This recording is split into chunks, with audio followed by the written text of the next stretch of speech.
Welcome to a new episode of Saint Olga. This time we have joint guests, and the thesis statement of this show is going to be that Earth Wars are even more contrived, even more complex than we thought, because not only are they artificial, but they are also have ET motivations and agendas behind them. And my guests are two guys who have been together in Black Ops with a number of alters, and they have a first-hand experience, so they can retell. So let's begin with the question that must be on everyone's minds: is how come you found yourself in so many wars together? Let's start with Jack. Hey, Daniel. Hey. John, good to be here. Thank you very much. First like to say it's an honor to be here with you and John Whitberg. The reason why John and I were in the wars we were in, we can go back to our inception and projects, which for myself, I was a designer baby, creating in projects, first of all. I do have some new intel, Daniel, on that. I'll just share that real quick. My inception in projects was at Area 52 in 1967, and transferred out of there. It was the Hydra program in Section 17. Transferred out of there. I was a contract between the United States, other governmental agencies, and the Mars Germans and the Thuban Empire, and they specifically created me for the Time Wars and to extend their agendas here and also off-world. I see.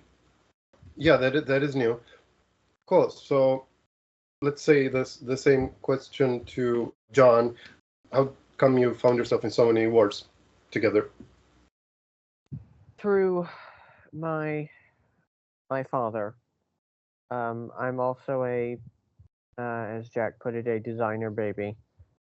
And I was created in a lab. I don't know which lab yet, but I was created in a lab to serve this man who I refer to him in private as the man with 1,000 faces, but the Googleable name of his is Emmerman. And I'm one of many children of his whom he ordered the creation of to be his personal army.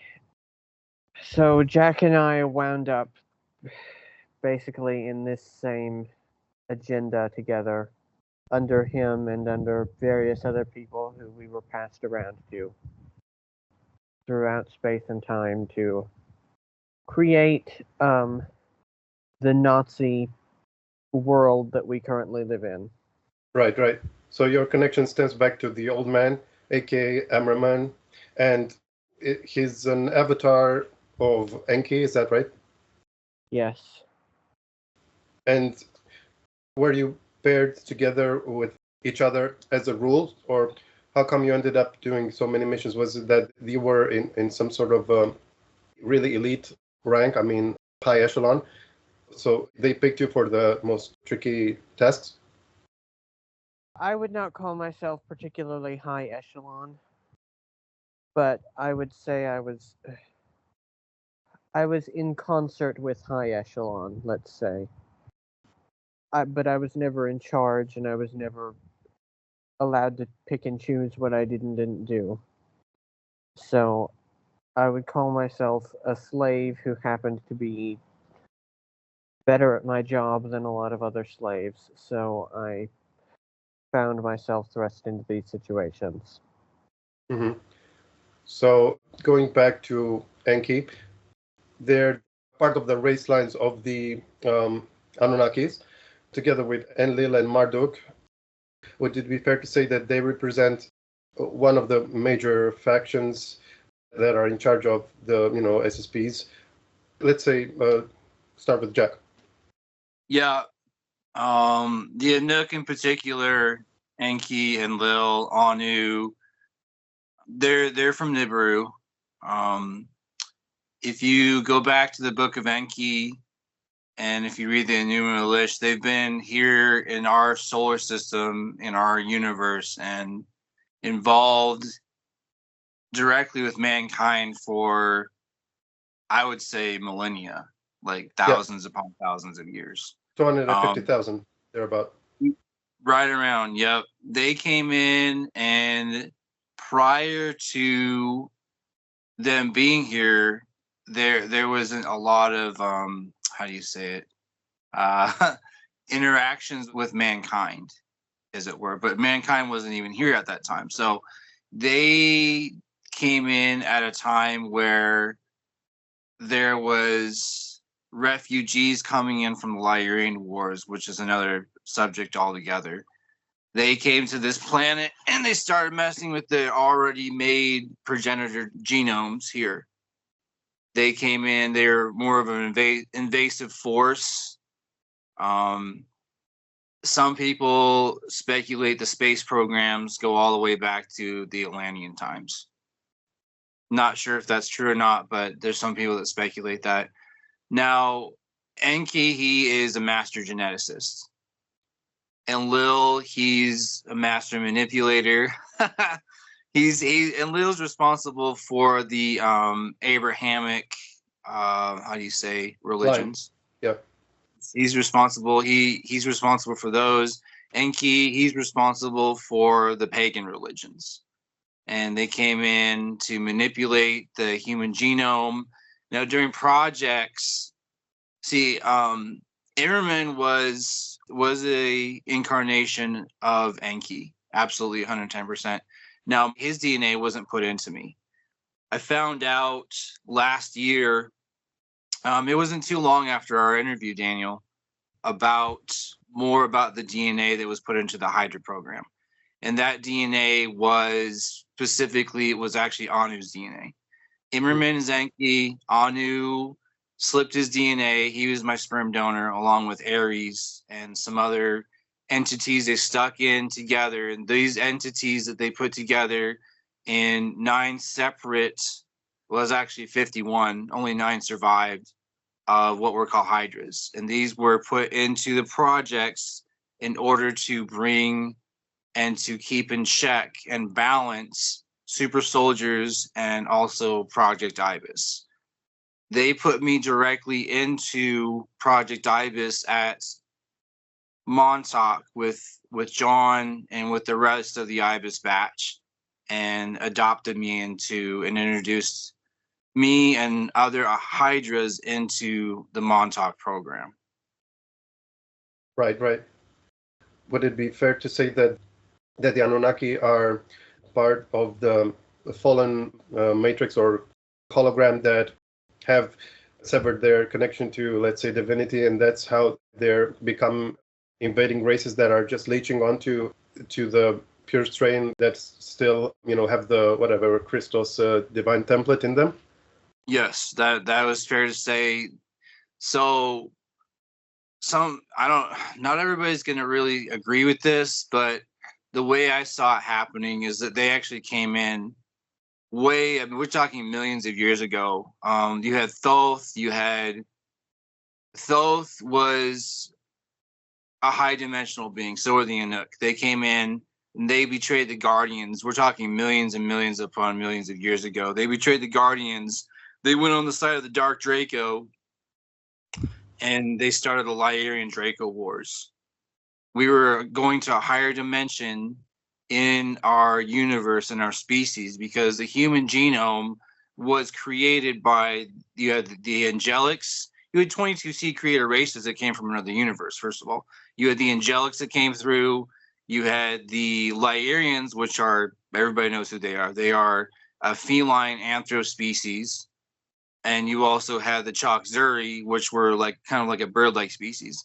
They put their DNA together along with a few other species and created what might look like as a human, except these humans were a lot bigger, a lot more powerful, and a lot stronger. The Anunnaki in particular, I believe they were a cross species between these species, but they hybridized themselves with more Draco than with the angelic species. And so when they came in, to during the wars and Lyrian Wars, after there's many planets were destroyed, entire civilizations were just obliterated, and a lot of the Lyrian human genome progenitors type species took to the stars away from the Lyra, cradle of Lyra, where the wars had started. And a lot of them ended up on here. They ended up on Mars. They ended up on Tiamat. And the Anunnaki came in with the refugees alongside of them, and also came in as a more powerful force and started invading the genome and started to change it more to their liking and more of their style, if that makes sense. Yeah. In fact, according to the Guardian lore, the Anunnaki were created with the mission to destroy the humans, and the humans were supposed to be the healers of this, hologram. That's just the lore. But anyway. That does have truth to it. Yes, you're 110%. Cool. So now I was going to ask if you said something like that Enlil put up the veil. That's interesting because this body of information that I quoted before also says that it was the Nibiruans who put up the reincarnation veil, and the one that zaps you after you die and keeps you in the cycle. Is that the case with Enlil, and is he still around? I don't know if Enlil himself put it up, but as far as I am aware, yes, it is still up, or it was about a year ago, because I actually knew someone who died for several minutes last year, and they said they still saw the light and were still being called to the light, which that's the veil. So maybe in the intervening months or so, it might have been taken down. I don't know. But as of about 9 months ago, it was still up. Mm-hmm. And the two main factions that have had dealings with us, of course, are the Anunnaki and the Draconians. And of course, they have sometimes interbred, also known as the Anu Seraphim. But I wanted to ask John his take on the biggest factions that have also been behind the wars that we'll get into. Yeah, I would say those are the two biggest people behind most of these wars. A couple of them we'll get into were about other things altogether. There was one we'll get to that was predominantly about Inner Earth, which is a whole subject unto itself. But and it's your favorite subject, Daniel, I know. But but yeah, those are the main people, the main power players on Earth, and in the projects, because basically the Americans sided with the Anunnaki, the Germans sided with the Draco. I see. Okay, so this is kind of traceable, like we covered in another episode, this conflict to the Orion Wars, but more immediately also to the territorial quest for the Stargates around the planet. Jack, would you confirm that? Be able to? Yeah, I can confirm, because during my stint, during my time traveling through these wars, I ended up actually working with the Germans in 1942 during Rommel's campaign to Africa. What the Germans were doing in Africa is they were actually looking for the Anunnaki base that was under the Gizeh Plateau that had been abandoned during the Pyramid Wars. And they found that base and reactivated the Stargate that was there. So yeah, that is completely true. Okay, it was an ABR, Ancient Build Race, or? Actually, so the base was built by the Anunnaki. It was an Anunnaki base during the pyramid. They had built it prior to the Pyramid Wars. It was during the, gosh, I don't know what age that would be. So the Pyramid Wars were what, John? It was about 100,000 years ago. Yep. Pyramids house Stargates, so it could also be called the First Stargate War. Just to give people a little bit of an idea of what it was about. without making an entire show about it. Yeah, and the reason why we have been subjugated by those two factions in particular is because the first human hybrid that was capable of procreation, because we were protected to begin with, but they, through genetic manipulation, they managed to do multiple attempts at bioregenesis, and so they eventually got one hybrid to be able to procreate, and that was Anu Seraphim, which means hybrid between Anunnaki and Draco. Yeah. And one thing I would also add is we actually had to have some Draco thrown in to make us fertile. Because initially the very first quote unquote humans were infertile, because most Anunnaki also are. And we kept constantly inheriting that. So they had to throw in a non-nuclear war affected species to fix that problem. Interesting. The separation here is between the progenitor race, which were the original Lyrian DNA angelic race. Now they went around the galaxy, they went around the universe, seeding different planets. They did come here. They did come to our planet at one point. However, with them, they are a lot bigger, a lot taller. They look like the people out of what you might see in Prometheus. That was the original human DNA blueprint. The Anunnaki, however, they invaded that blueprint and created what looks like today like us. They stole the genetics. They stole the genetic blueprint and created their own slave race. Does that go for the handsome, pretty Pleiadians too? The Pleiadians, if you get into the Pleiadians, that's several different species. They're not just the Nordics. The Pleiadians is a star cluster that actually was included Lyra and bordered Draco, the Draconian cluster, as well as the Seven Sisters and the Orion cluster. So that whole area out there that's where the war started originally. So some are higher astral and some are lower astral, I guess. It's a mix. It's a mix, yeah. Cool. So about before we get into the words, what type of bodies did you usually go into, and would it be a clone, and do the ages vary depending on the roles you were going to play, and what are those roles? I know that's a lot of questions, but yeah, let's start with John. Usually we were in quote-unquote human bodies, but they were enhanced ones, super soldier bodies. And for a pretty big amount of these wars we'll be talking about, I was Kyle, who was a synthetic.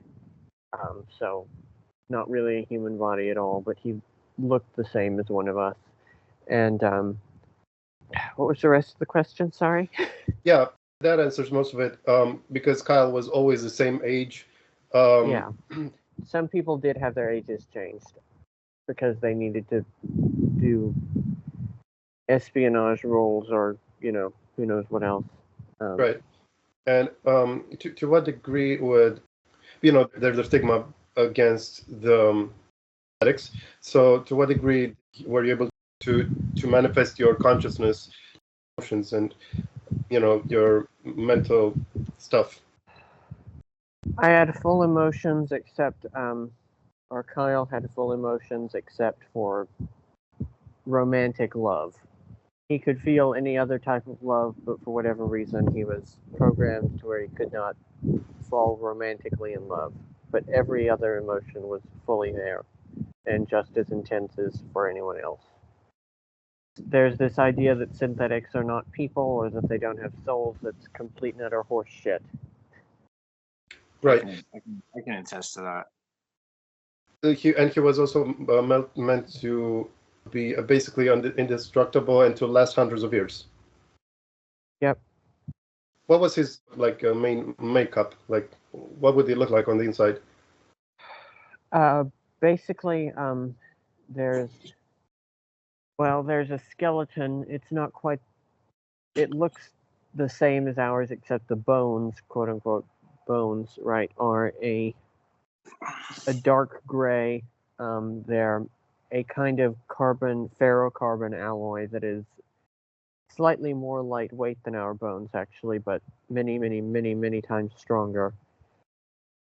On top of that would be muscles, and he has no internal organs whatsoever, hardly, except for a false heart, quote unquote, which is a mechanical thing that pumps blood, which was not like our blood. It was a nanite mixture thing, but it looked the same as our blood. They designed it that way. Let's see. His muscles were a synthetic material that again looked like muscle, but they weren't. And they were woven all throughout with a kind of fiber mesh that was of some kind of indestructible gossamer material. And then he had a brain. I'm not sure if it was a synthetic brain or a human brain that was just modified. I think it must have been synthetic because he did not breathe. Yeah, I remember that. So if it was a real brain, it would just shrivel up and die without oxygen. So it must have been synthetic. And his skin was a kind of rubber-like material. It felt exactly the same as our skin. He was of the kind of synthetic design where you can be having sex with one, and you would never, for a minute, you still would never guess that they were not human. Except for the one detail, right? Yeah. He had I'm trying to be mature about this. When his genitalia got a bit excited, they would make a very slight mechanical whirring sound. And he would have to,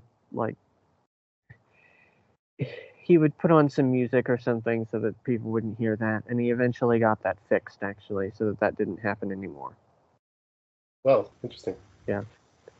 But he also, somewhere in his body, he had sweat glands, scent glands, all of that sort of thing. And could heal himself without support. Yeah. Slowly, but yeah. Mm-hmm. So, getting back to the wars, so most people who are, somewhat into the conspiracy theories know that the motivations behind wars are nothing like we are being fed, and that they are being funded on both sides, and ultimately it's the bankers that, profit. But what's less known is that it's almost always a proxy war between humans, and this is what I was going to ask. Is it the humans doing the bidding of the ETs because they share their genetic codes, or is it the ETs actually fighting? Let's go with Jack. So World War II, I'll just go back to that because I have the most memories of that. That was human governments that already were influenced by the elite bloodlines. It was a faction war. I mean, World War I's a faction war. You had these empires and the entire world was split into empires. We didn't have the borders we had in World War I.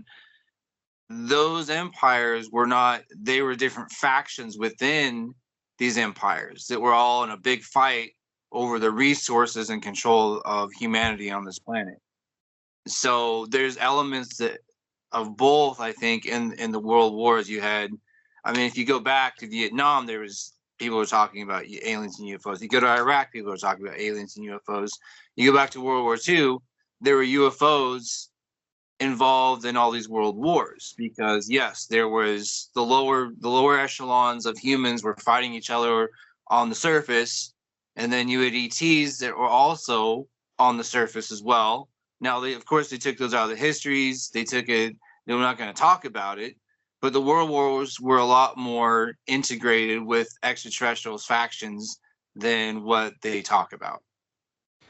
Right, but in recent times, John, what would you say is the proportion of actual ETs like physically fighting in wars and on the planet? On average, about 2%. Not very much at all. Usually, it's nearly always proxies. Mm-hmm.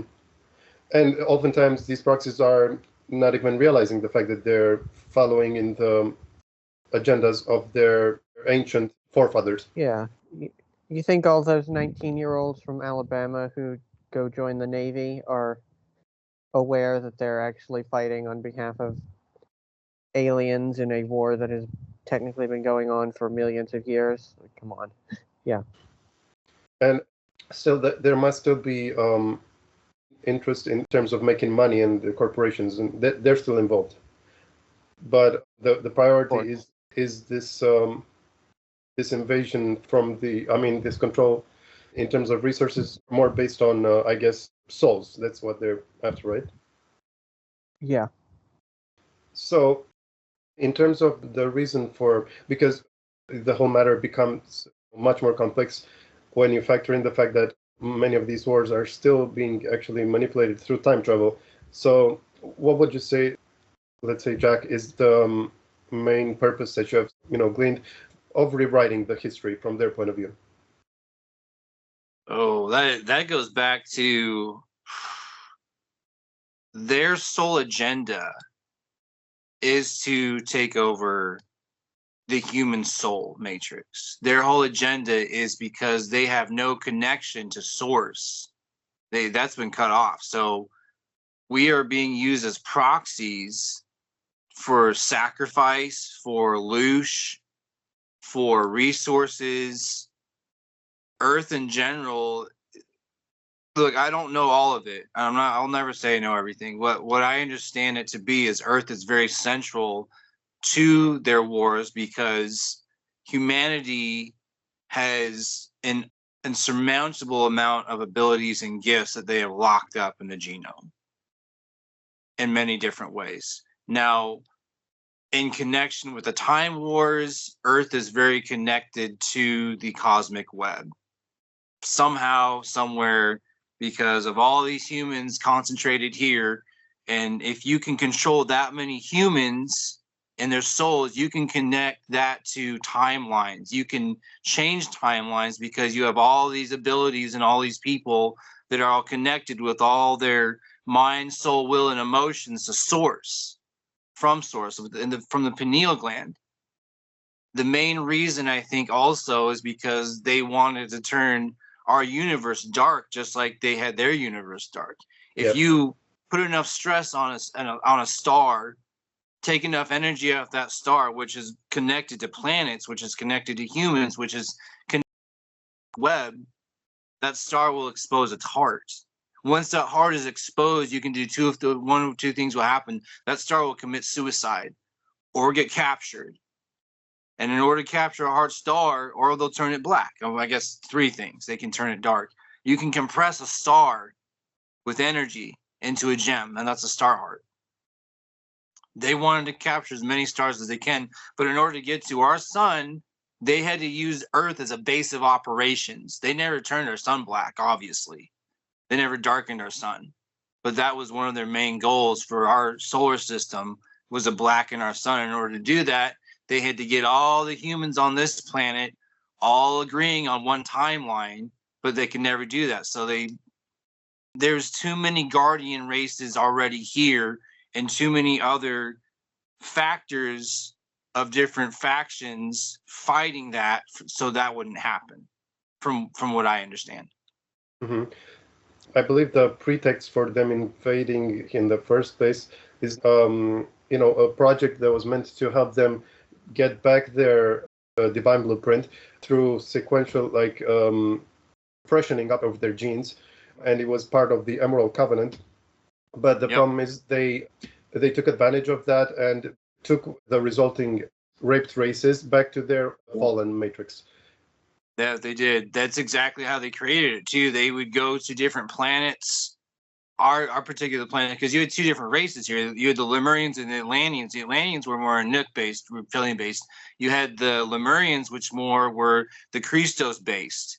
And they would come in and they would take the women and they'd impregnate them and they'd force themselves on them and create a whole different race and try to spread that through our galaxy and our universe and lower the vibration of our planet in our universe in order to drop it further down, so they could turn it negative and they could turn it into a black universe like they did from their universe where they invaded from.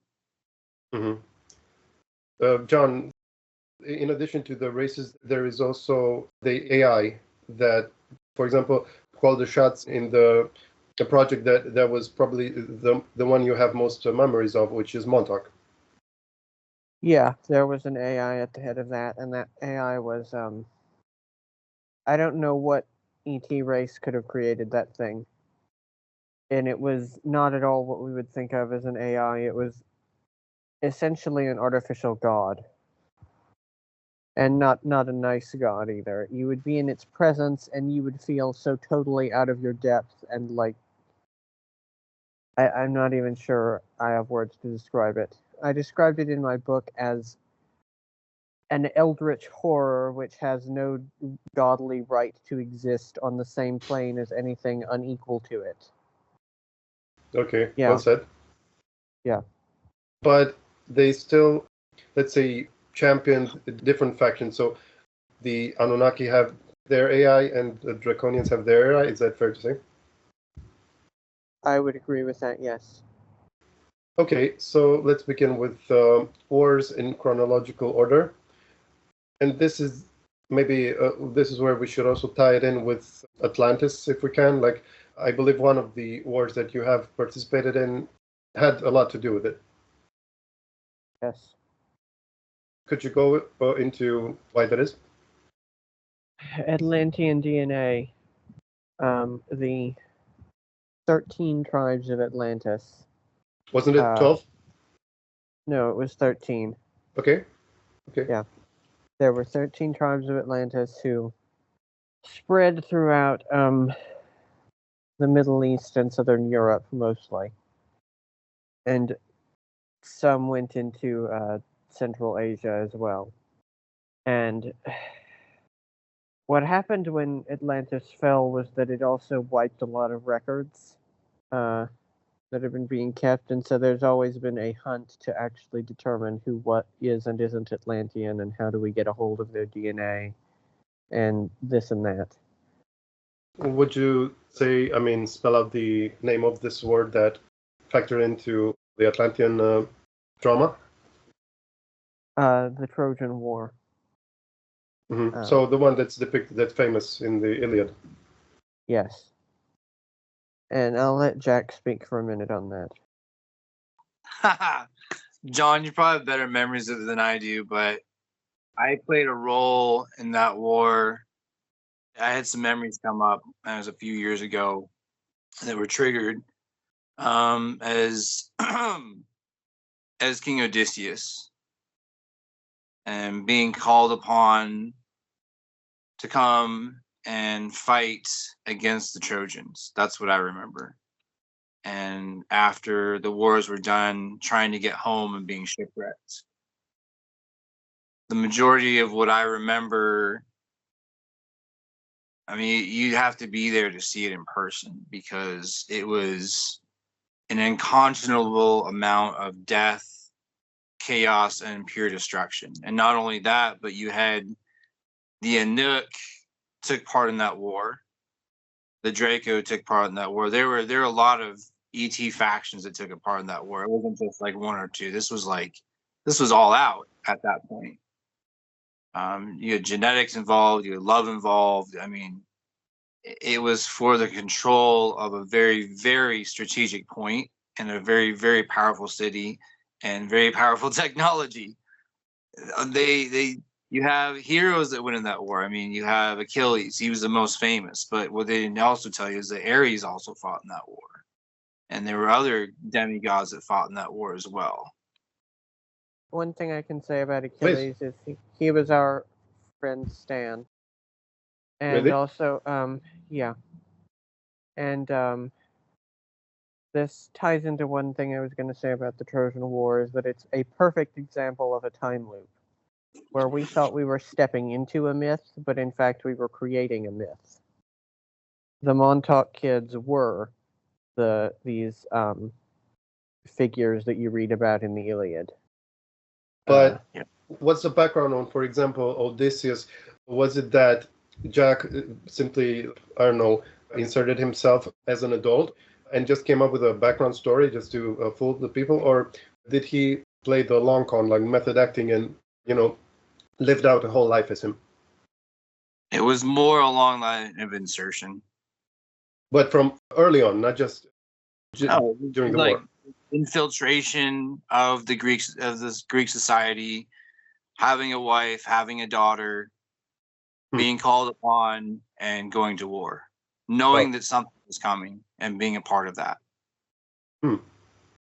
And John, I believe you told me that Helen of Troy was another construct that you didn't know that were responsible for. I mean, that she was a Montauk girl. Yes, she was. Her name was Jade McGinty. That was her real name. And yeah, she was as beautiful as described in the myths. She was a very gorgeous young lady. And What'd she look like? She was tall, thick black hair, light skin, green eyes, beautiful teeth. You know, I always notice that about people, whether they take care of their teeth or not, and she took really good care of her teeth. And yeah, she was a very beautiful young woman. She was the ideal in the Greek society. Right. And just describe maybe who owned, I mean, which ET owned what land in that war? The Draco owned Greece. I have not yet remembered who owned Troy, which, by the way, Troy is southern Turkey now, for people who don't know. Right. So being that Greece was owned by Draconians, that explains why you were supporting them. And did you, because of course the Montauk connection, but do you remember in what way you helped specifically the Greeks win? I personally don't yet.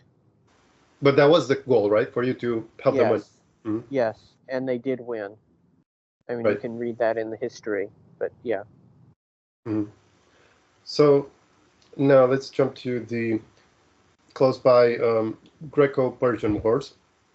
So the one that's in the movie 300. So maybe give us like some background. What led you to being inserted here? I only have a very brief memory. We were both there, but we were in a cave in Persia or maybe eastern Turkey, in the desert somewhere. And we were with a bunch of normal Greek soldiers. I could tell they were Greek soldiers because we wore the armor. And I just remember teaching them like really advanced fighting techniques. That's all I was able to really remember about it so far. Wasn't there like a chameleon creature or something? Oh yeah, there was a chameleon person with us on our crew. She was our medic. She was out in the open? Yeah. But you were under the guise, right, of Greeks? Yeah, but I suppose back then people were either there were more ETs out in the open, or people were more open to seeing things that they were not used to in those days. The veil was very thin, if it existed at all. Yep. Mm-hmm. Yeah. But they were still very careful with supplying the assets with very time-specific like armor and weaponry. But it's still, you were super soldiers. You were enhanced super soldiers. And do you remember any battle scenes, like at least a flash or something? I do. Okay. I remember it was really horrific. Like, I had my sword and I was just like mowing the lawn is the only way I can describe it with Persians. It's horrible to remember. So you went through them like butter, or what? Yeah. That's what an enhanced soldier does. Mm-hmm. When you look at the movie The 300, you see how Leonidas was running around. They said he was a descendant of the gods himself. I don't know if it was Ares or who it was, but the Spartans specifically had some kind of genome either unlocked in their body, or we helped to enhance them to be able to stop the Persians at the Hot Gates. Hmm. I mean, from top to bottom, Spartan society was very specific on their lifestyle of being a militaristic institution. I mean, the whole city-state of Sparta was all military. They were the deciding force in the Greco-Persian Wars. The very they fact united Greece with this war. Yeah. Yeah, they're like, no, you're not going to come in here. And I remember fighting in the Hot Gates. Ares was there. Ares fought with King Leonidas. That's not something they're not going to tell you in the histories either. He fought there. We did too. I remember the Hot Gates. We heard something was going down. We're like, shit, let's go check it out. Before that, there was a lot of we were fighting in a lot of places, but we were also doing night operations, assassinations, infiltrations, getting intelligence, just like we did in all the other wars. It was no different. This was just, hey, you wore less clothes and your armor was a little less advanced, but you still had your abilities, and you used those to your advantage to be able to win. Mm-hmm. And in these wars, I guess the opposite side would often get help from time travelers as well. That would stand out, right? Or did they? Oh yeah, of course. Yep. Which is why we didn't always win. Nope, not always. Any other? I mean, I'm pushing my luck, but maybe did you see Xerxes or Darius or personalities like that? I don't remember if we I saw don't Xerxes. remember. I don't remember that personally, but again, my memory of this war is rather brief. Somewhere in your astral body, there's the memory floating. Yeah. It's floating in there. The very fact that we fought the Hot Gates and were able to get in with King Leonidas, that in itself is fucking legendary. The guy fought like a fucking demon. Pardon my French, but I mean, he was unmatched in his combat prowess. I can say that about him. I mean, Ares himself probably gave him some lessons, I would imagine.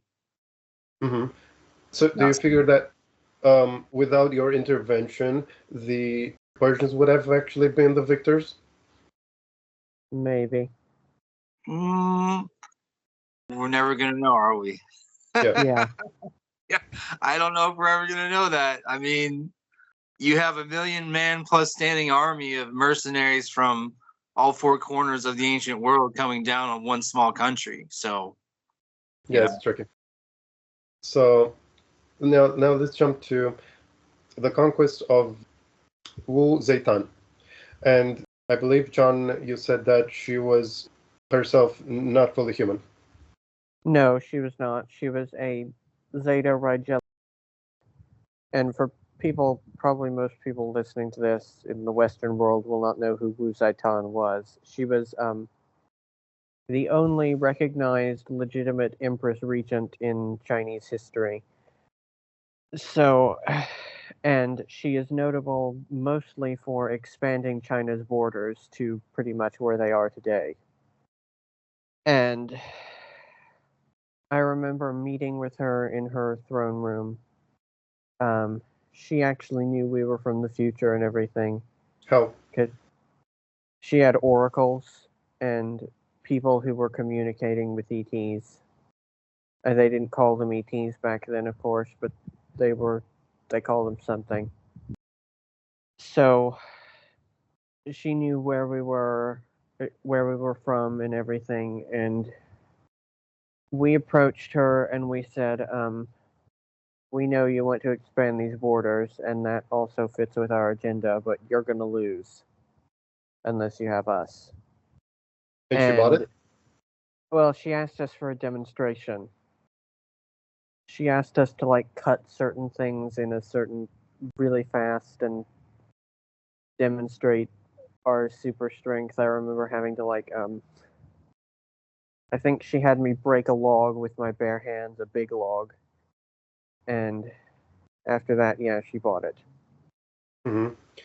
So again, your super soldiers tended to sway the balance in their favor. Mm-hmm. So why Rigelian? Did that have to do with your particular mission? And was it Montauk again? I believe it was. Rigelians are Well, they look like Asians, basically, but they're about 4 feet tall. And they've had more sway here than people would realize, particularly in the East. For instance, foot binding in China. That was actually stemmed from the court Chinese women trying to make their feet as small as Rigelian women's feet. Right. Um, But the Rigelians didn't need to No, mutilate because- themselves to look like that. no, because they're 4 feet tall. Yeah. Anything else about her? Like, was it another long con? Like, because she was a ruler, I mean, empress, whatever, that governed for a long time until she was removed from power. Yeah, we were there for quite a long time. Probably 25 years, I would say. Do you remember anything about her, removal and subsequent death? We were out before that. Okay. Yeah. So let's move on to still in Asia, but further north, Goguryeo versus Silla. What can Yeah. you tell us about where this region is at and what made it a contested area? Well, because it's full of gates, which we will get to later. This is the Korean Peninsula, and Goguryeo is where we get the name Korea from. It's a Portuguese-ized pronunciation. Mm-hmm. Yep. So allegedly there were three kingdoms. They occupied this peninsula and much of Manchuria as well. So it was much bigger than just Korea. Yes, it was, and it was. We actually were on the side of Silla, and we lost. This is one of the wars we lost. And we were trying to conquer all of the Korean lands, and we lost, and Goguryeo conquered all of it and became a united Korean peninsula, which stood up until 1954. So what was your success rate in all these missions? Oh gosh. Well, individual missions probably about 65%, but in overall wars we won about 70% of them. Yep. And would you also be sent back if you failed, or was it one attempt? We had multiple attempts. There are a few wars we looped in. We'd we'd fail or die, and then revive, time travel back to them. Yeah. Mm-hmm. World War II especially. That's later on, but yeah, that's one of them. Yeah. So, do you remember anything about the natives there? I heard they were still shamanistic, but around the time were beginning to be more and more influenced by Chinese culture. Oh, in the Korean Peninsula, I remember a little about them. Not very much. Yeah, they were shamanistic, and they were magical almost. Not quite. They were capable of unexplainable feats, or what?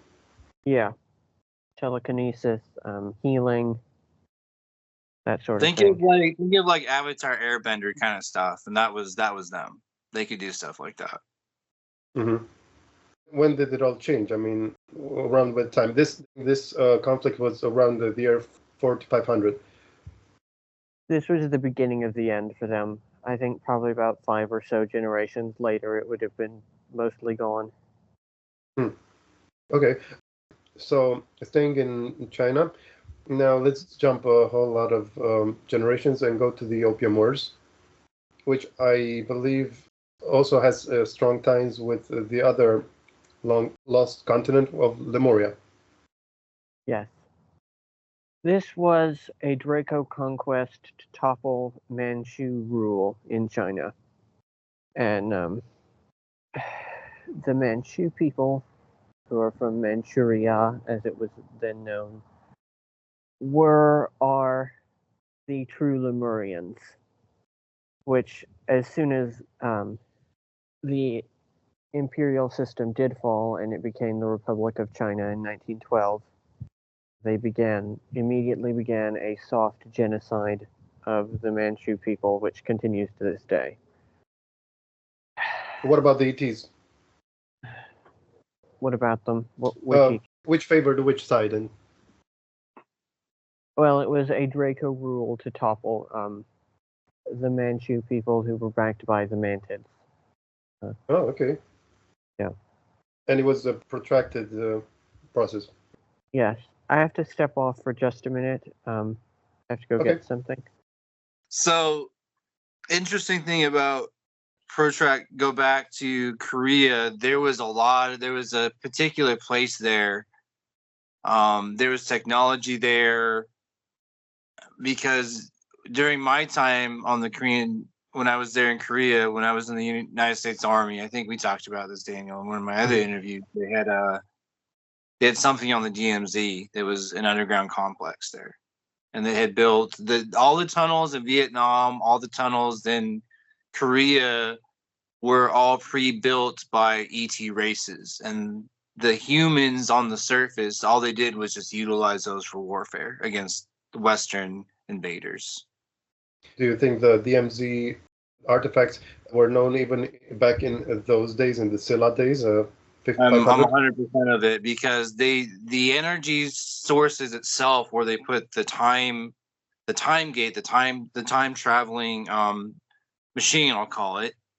There was a vortex there, and I'm 99% sure that they had utilized that vortex and the vortexes and had harnessed them either for interstellar travel, interdimensional travel, what have you. I mean, there's dozens of uses for vortexes in and of itself. So they definitely had something to do with that situation, I believe. Mm-hmm.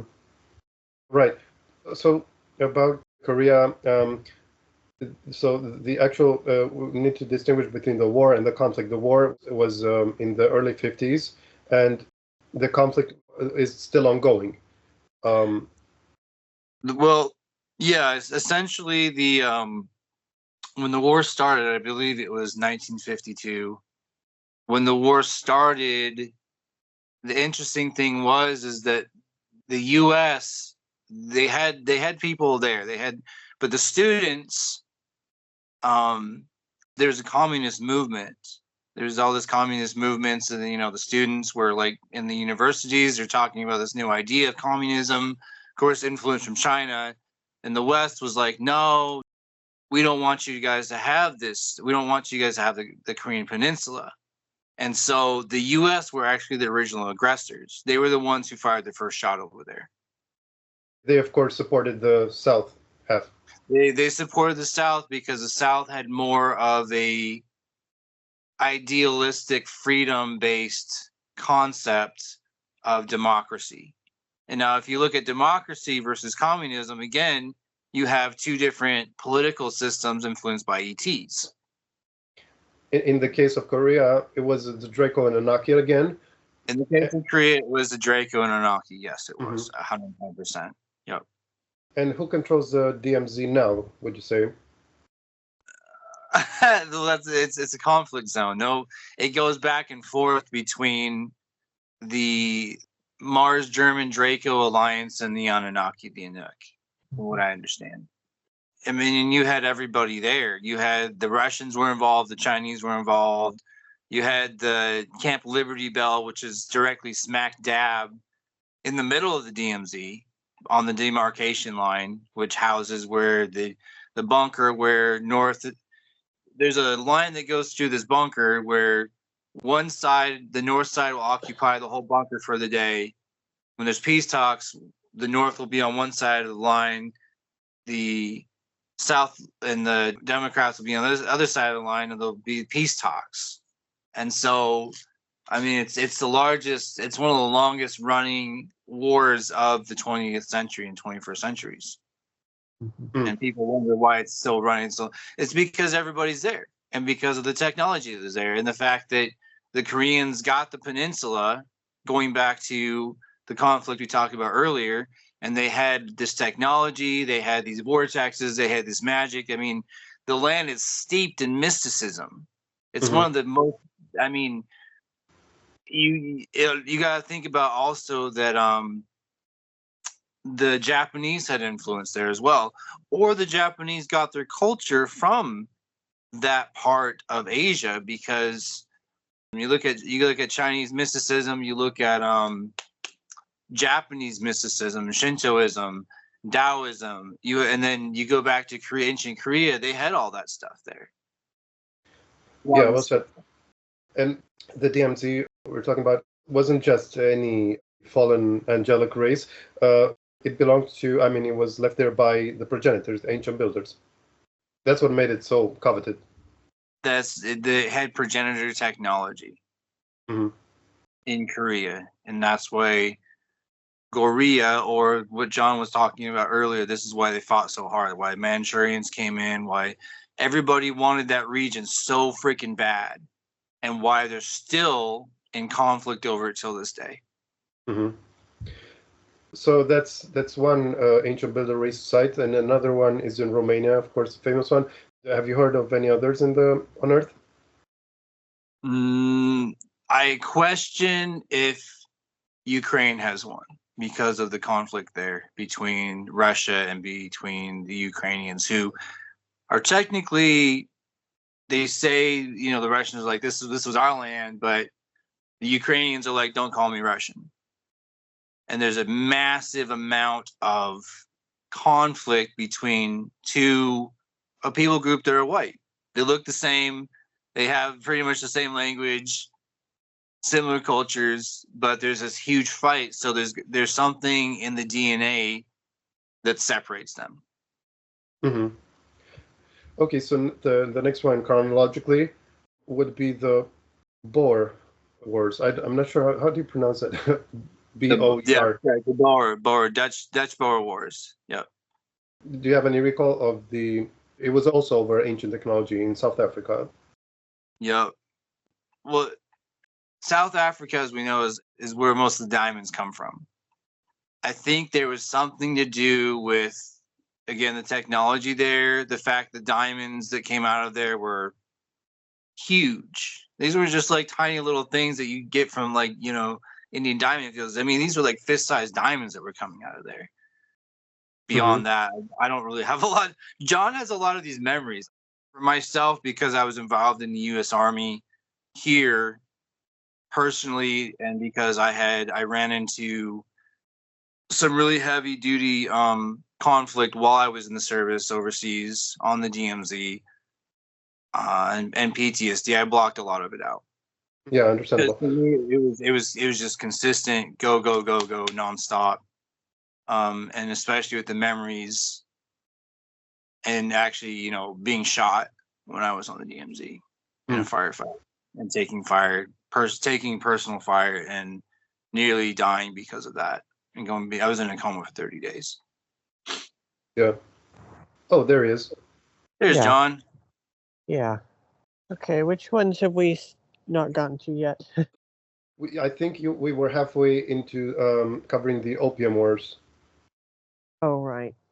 What happened was the Draco starting shit in order to topple the Manchurian Qing dynasty, and the Opium Wars started what is now referred to in China as the Century of Humiliation, in which the imperial system gradually crumbled. And by the way, the imperial system was not good by any means. It was exploitative and shitty and horrible, but the toppling of it was a Draco agenda. Yeah. And there were two waves of the Opium Wars. First, where Hong Kong was given to Britain, and another one where the Manchuria was given, a part of it was given to Russia. Yeah. And Hong Kong is a major gate city. Oh, is it? Yeah. Jack and I have both been there many times. Yep. So like an ancient facility or like a dam? An ancient place beneath Lantau Island. Not Hong Kong Island proper, Lantau Island. which is where the Hong Kong airport is, by the way, interestingly enough. Mhm. and Hong Kong Disneyland. Hmm. Yep. But getting back to the wars, we also touched upon the Boer Wars, which was over ancient technology again, and which also featured the Draco. And on the other hand, you had the Aldebaran. Yes. The people of the white South Africans, the Boers, which is now considered a derogatory term, by the way, but they are Nordics, Aldebaran descendants, versus the British Empire, which is a Draco puppet again.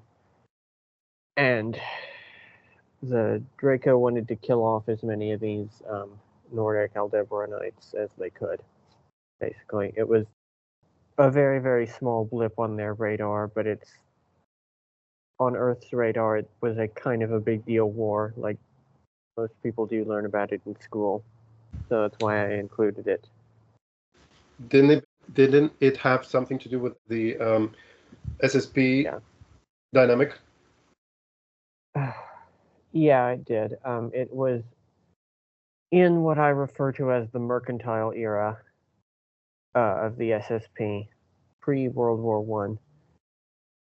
It was one of the first wars that had true SSP involvement, as opposed to just them picking out a few proxies or time travelers going back in time. It was one of the first true organic SSP involved wars.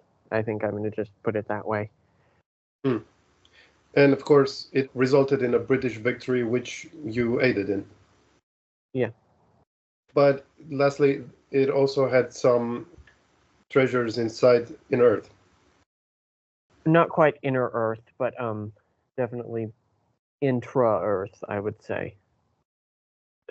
There were several ancient African empires, including the Zulus, Great Zimbabwe, and a few other ones that we don't even know the names of because they didn't really have written language, and they were quite technologically advanced, and they buried their technology beneath South Africa. And just one last thing. Do you know the race that is responsible for the Africans? I mean, the ET race. I personally don't. That would be more Jack's area, I believe. My area? I mean, the only thing I know about is the Dogon tribe from the Dog Oh yeah, Star. the Syrians. They're linked with the Syrians. There was one particular race. Now I don't know if they all stemmed from that particular race, but I think they all came from Sirius B and from a specific star cluster of Sirius B. I think you're right. So now let's move on to more recent history, World War One, and of course there's too much to capture it, but it was a plan, of course, all along. And what would you comment on what the main thrust of it was? I would say the main reason for World War One was to create the conditions for World War Two, which kind of highlights the fact that to a lot of these aliens and these elite families, these people's lives really are just a video game. Like, they did not care, how many people died in World War One? Like 17 million people. That was just a little part of their game. In terms of the architects of this scheme, where would you rank the ETs, and where would you rank the secret societies of humans? In terms of the pyramid, I mean. Well, the ETs are always on top of everything. But you did have Masons, at least. Yeah. But like a lot of the really top level Masons, and I don't mean the people who, if you go on a lodge website and you find who is the master Mason of that lodge, I mean the actual heads of it. A lot of them are themselves ET avatars. So, is there a particular race that they belong to? Probably the Anunnaki, because of the Solomon's Temple thing. Jack, would you agree with that? Yeah, the Solomon's Temple, Freemasonry, Illuminatiism, and the Catholic Church are all tied together. And if you go into like the Numa Elish or the Book of Enki, you'll see that a lot of the knowledge that the Freemasons hold and the lodges hold is esoteric knowledge and esoteric spiritual beliefs of the Anunnaki themselves that they pass down and eventually just spread around freely to everybody in all Western society and religions. Mm-hmm. And as an illustration of just how artificial it is, I think, John, you told me that even the assassination of Franz Ferdinand, the famous event that spurred this war, was a Montauk planned thing. Yeah, it was. I have not yet remembered who did it exactly, but it was. You can kind of tell that. Look at how it was done. It was a miracle that shot was made. It would have to be done by an extremely skilled person, not the type of person who we are told did it. Yep. So if it seems fishy when you read about it, it's because it is. Yeah. Just like when JFK was assassinated. Mm-hmm. Very, very fishy circumstances and a lot of cover up, trying to figure it out, who did this, who did what. It was to create chaos on the planet and because you got to think about these different royal bloodlines. They weren't all Anunnaki Draco. Some of them were like the Russian royal family. John, who were they again? Aldebaranite. Yeah, they were. Yep, they're Aldebaranite. It wasn't just. It was to create so that one side could dominate the other, and eventually you got to the point on the planet where two factions are fighting over. And that was World War II. World War I was to split up all these other factions to take out the royals and the empires in order to create again what John said and what you said was to create the groundwork for World War II. Yeah, and the redrawing of the borders and creation of new countries and stuff. But if you were to paint with a broad brush, I mean, the two camps in this war, would it be fair to say that the Axis were, doing the bidding of the Draconians and the allies of the Anunnaki? World War One. Yeah. I mean, they're mostly the same, except for Japan, and also maybe you can comment on why Japan switched. Well, okay. Japan is an entire subject unto itself. We could easily do a show on that just by itself, but that's good.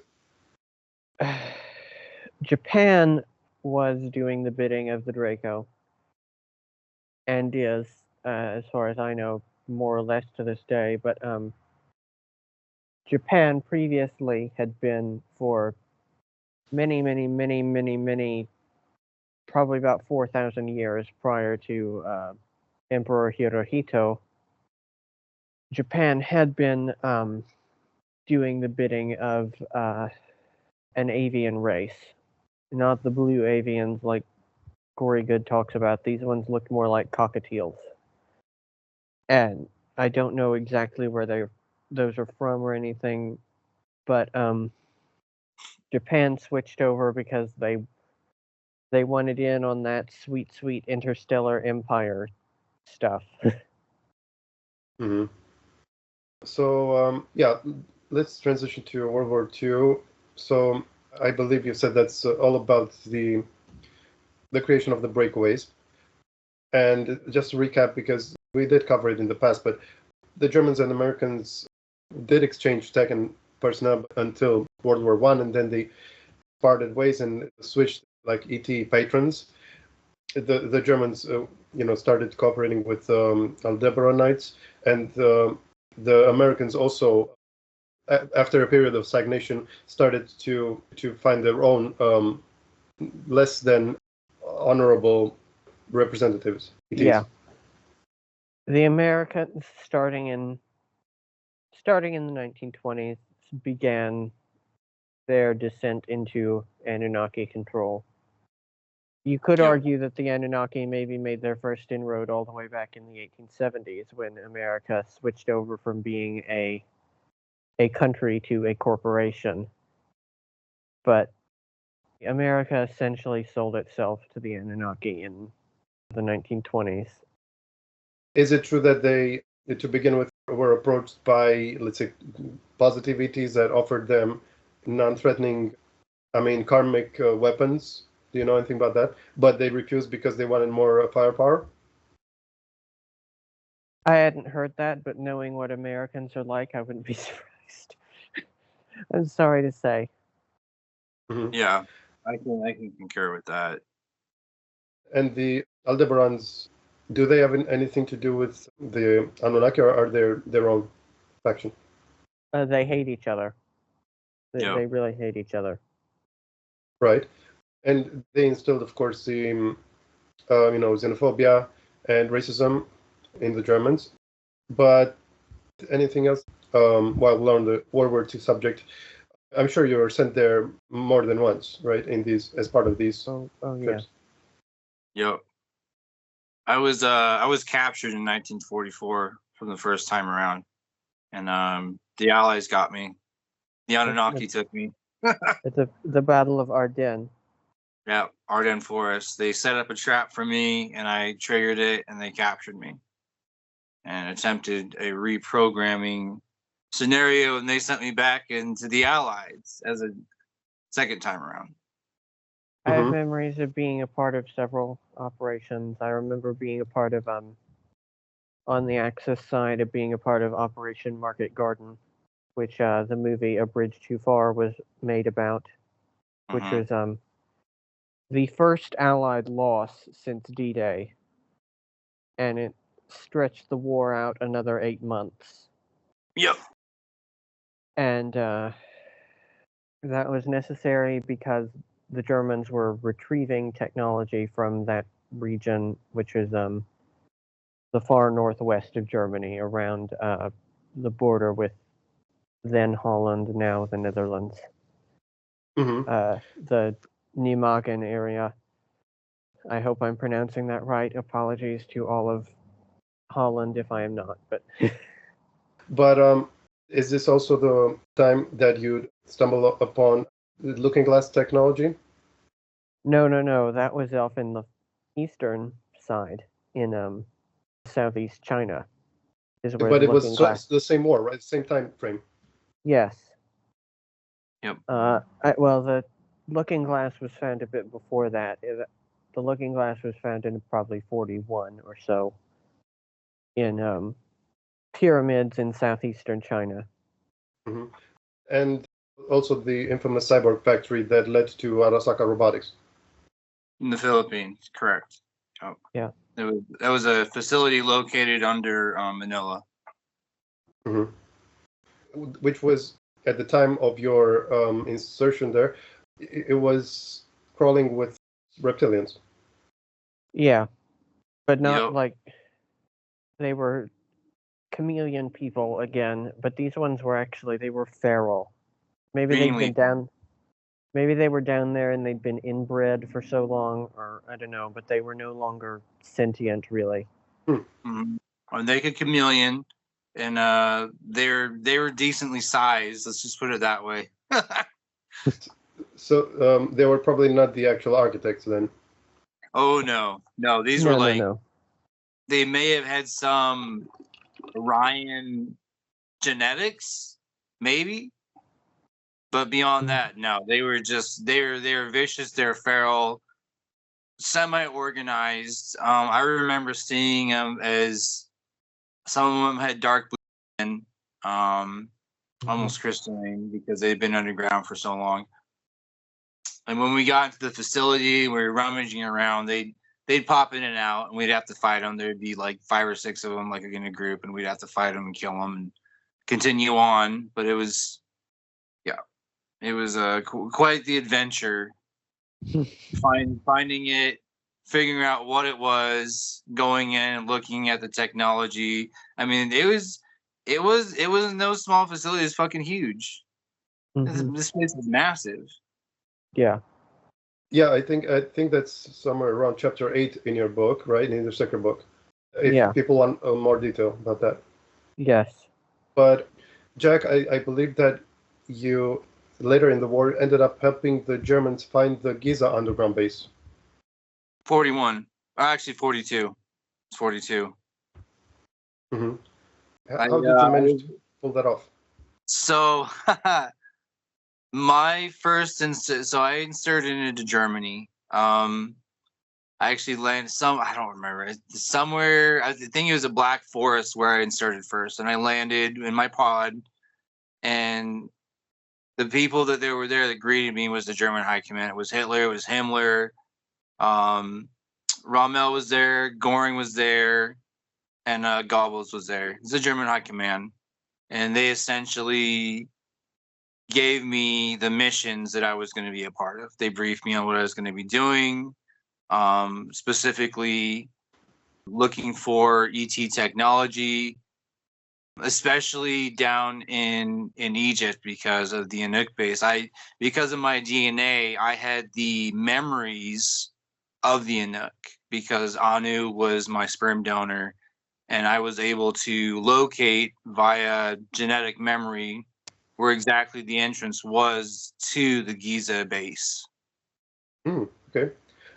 And is it the famous archive that has all this knowledge and the tablets, or what did it in the inside look like?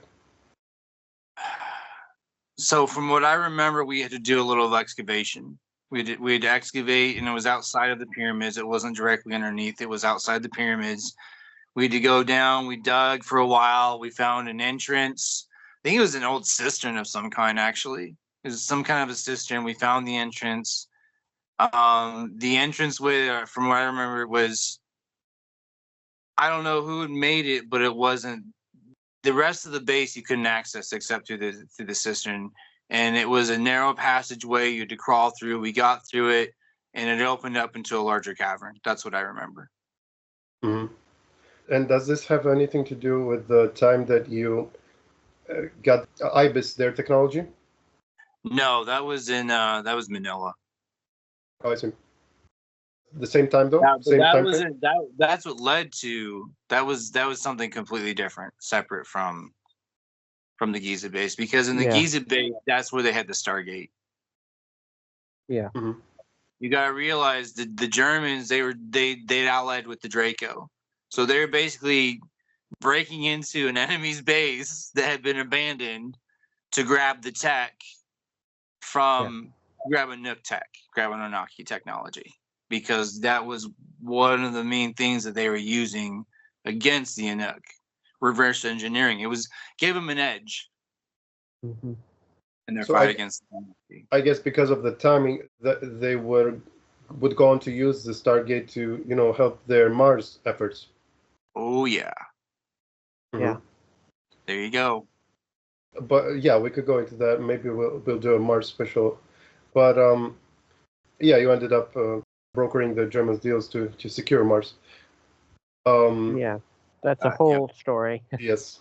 That's a whole story in of itself. You gotta realize all the gates are connected. The Giza Plateau, the location beneath the Ryan, and the line up also with the pyramids on Mars. There's something connecting those as well. Mm-hmm. And lastly, about the World War II, would you describe how you came into leading the Iron Star Brigade? Oh yeah, so that actually happened. Of course, you talk about time travel and time-space differentiation. So that came about because I was part of the Draconian space program. The trade between the deal that the Germans brokered between and how they got their technology was by trading humans to the Dracos. And some of these humans, when I was created at Area 52 in 1967, transferred to Mars, born in Arcia Mons Mars, specifically being a prototype experiment for Project Hydra. I was traded to the Thuban Empire, where I had worked my way up through the ranks. I eventually gained the title of commander, and I eventually gained the title of a prince of the third house of the rising sun, which was no easy feat because the Draco's grueling, how do you say it?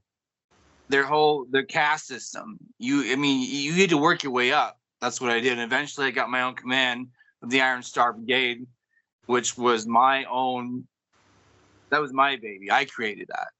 And I eventually gained the title of Lord Iron Star, and I created a small special forces group called the Silver Stars that were part of the Iron Star Brigade, which John knows about because he actually had to deal with my guys dropping in on a German city during World War II. Koblenz. And it was a city of about 500,000. 80 survived. Yep. It was, and I also had to stay around and help clean up, and like it was. I don't think it's possible for a person to imagine that amount of blood. You would have to have seen it. The intelligence is a foul up of intelligence, is what it was. My guys ended up dropping in because we had some intelligence about, I think it was the Anunnaki invading or something to do with that. John's guys were already there. Now, mind you, the Dracos and the Germans were on the same side, but John had a contingency of his own super soldiers. And so when the Dracos started to drop in and they saw the pods coming down, well, automatically, like, shit, it's an invasion. And once the Dracos start fighting, they don't stop till everybody's dead. So it was a continuation on, and the whole city was destroyed because of it. Yeah. And somehow they went back in time and have rebuilt it, and it's actually, but it's still smaller than it was. But it's, in the original timeline, it was a somewhat larger city than it is now. But it's another case of timeline alteration and history being manipulated again somehow. I don't know how exactly it was all done, but yeah. His guys beat the shit out of my guys. Let's just put it that way. Like, we stood a chance because size and strength, but his guys, they had better weapons and they were more organized and tactical, whereas we were just throwing ourselves at the fucking ground fire coming at us, trying to reach the enemy and rip them apart, as per usual, the Draco tactic. Yeah. Mm-hmm. And whenever a genocide like that occurs, it's a safe bet that the Valkyries will swoop in. Yep, and they came and took these people to colonies and distributed them about. Yep. And do you think that they even meddled in the early war, like even the Trojan or those Asian wars? Absolutely. Definitely. Absolutely. Maybe they use different different mythological creatures. Maybe, yeah. Maybe. Mm-hmm. Does the Shadow Ranger unit have a connection with this, or? We did a connection with the Valkyria, yes. Mm-hmm. That's classified. But technically, yeah, that's all I can say. What John said, classified. Really? Yeah. Yeah. Okay, when something is classified, it's a sign that you want to guard something that's positive, right? I guess. Yeah. Mm-hmm. Very much. Yeah. Okay. So now let's skip to the American continent. You have the Guatemalan Civil War. What can you tell us about the ET involvement here, John? Oh, that's kind of an interesting one. After World War II, we had a transition into what I would say is actually pretty much just one global war, and I'm calling it the Stargate War, which began right after World War II and continues until now. But Guatemala, for one thing, is full of pyramids and therefore full of Stargates. And for another thing, there was a heavy involvement by the United Fruit Company, which is now Chiquita Banana. Now, many people do know this already, but Chiquita is a CIA puppet company to further American interests in Latin America. What people don't realize in a lot of cases is that it's also a breakaway company. So if you buy a banana in a grocery store on Titan, it's going to be a Chiquita banana too. Really? So you saw this in the Breakaways as well? Yeah, we saw Chiquita products, but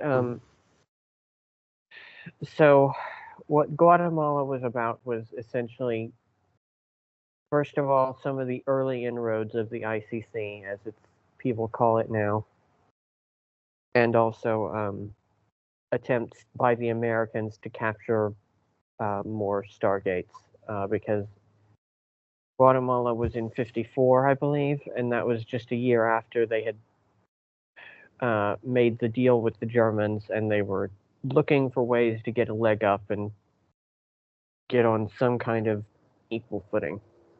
Mm-hmm. In this case, it had to do with Native American artifacts, sites. Yeah, Mayans, yeah. Mesoamerica. Yeah, Mayans and Garifuna people.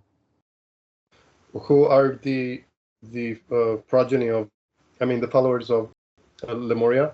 Is that Native Americans? No. No, not that I don't believe so. I believe that Native Americans came from Inner Earth. That's a hot take. That's good. Okay. And part of this civil war was also a way to maybe test the people, right? Yeah. With the genocides against the Mayan population. How far will they go? Yeah, and also to test Americans to see just how dedicated they were to this whole sham project of stopping communism. Mm-hmm. And they failed the test, of course. Yeah, they fell for it hook, line, and sinker for the next 50 years. Right. So now let's move on to nearby Cuba and the missile crisis, which also involved a lot of skullduggery. Yeah. The Cuban Missile Crisis, as we know it, didn't happen. What it was essentially stopping a mantid invasion of Earth. And I have memories, Jack, we've talked about this before, but we both have memories of being actually on the beaches of Cuba fighting mantids. Yep. Which type of mantids? The ones that the Germans work with, or? No, praying mantises. The Empire. Mm. These were mantises. They weren't quite as nice. They were more of a hive mind scenario, not really individually based, and they weren't just green, they were all sorts of colors. I mean, you look at the colors of mantis here, the small tiny ones, and these things they're exotic and they were fucking dangerous. Yeah. Mm-hmm. Those claw things will just rip you in half in less than a second, and they'll move right on to the next one. Yep. They had a few sites they'd buried. They burrowed out of inner Earth, and came to the surface. Oh, they were in inner Earth? Yeah. I see. Okay. They still have a colony down in there, as far as I am aware. But the skirmish itself, was it on the surface or inside? I believe it was on the surface. Okay, so they do happen sometimes. Yeah. They do. Yep. Back then, when the world wasn't that surveilled. Mm-hmm. This was jungle. Mm-hmm. Yeah, jungle and the beach, and Yep. It was a Captain invasion, and the Cuban Missile Crisis was just something to cover it up. Talk about making a big deal about people shaking. Think about Cuba. Like, they didn't have nukes in Cuba. There's no, Russia selling Cuban nukes is like, it's like going to a flea market and buying C4. It's not going to happen. I just want to interject. There was a really funny episode during that battle where there was people out on gunboats. Oh boy. He left just as it was getting spicy. That's why the navies were out there, supposedly they're on the gunboats, and they're observing what was going on the beach. They were never allowed to talk about it, and most of them didn't believe it when they saw it. But yeah, I read that historically this event was considered the closest that the Cold War came to escalating into a nuclear war. That's just a random fact. But John, you were saying before you were interrupted? Yeah, sorry. It was a funny episode where we were on the beach and there were people offshore with gunboats and they were just firing indiscriminately. They were our people, but they were just firing indiscriminately. And I just remember Jack on his comm screaming, "You fucking idiots! Stop shooting!" Or aim better, for crying out loud. What's wrong with you? Like they were shooting it. There was no. They weren't picking their targets. There's swarms of them, and enough. Whatever you shot at, you're gonna hit on the beach. Yeah. You kill enough of them, and the thing is they kept.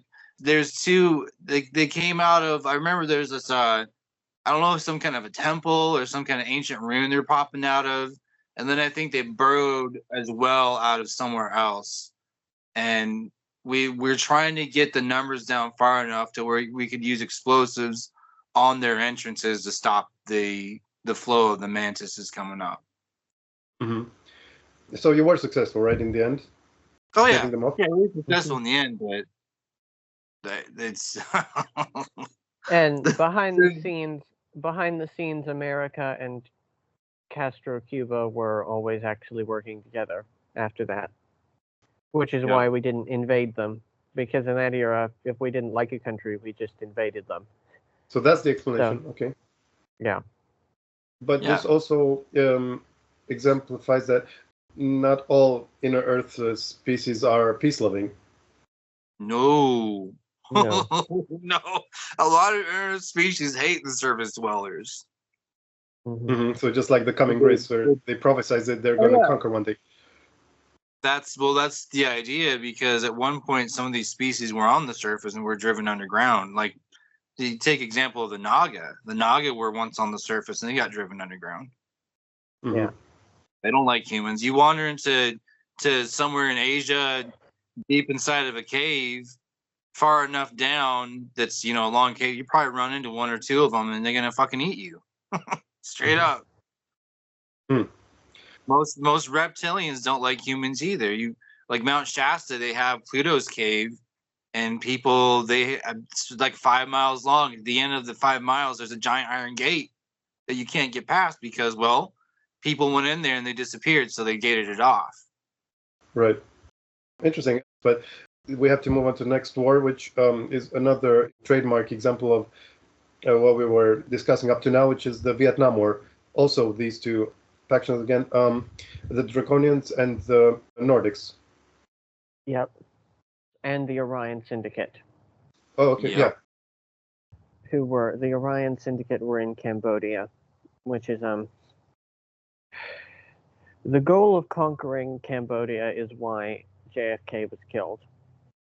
Well, not long before he died, he gave his speech about the CIA. Yes, he also gave a speech, or he said somewhere, quote, "Military intervention in Cambodia is unthinkable," which that was not going to fly. mm-hmm. No. Yeah, that's plausible. Yeah.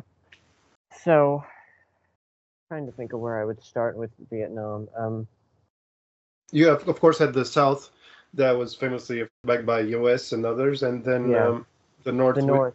Yep. The North was Draco and German backed, and so we assisted the North several times.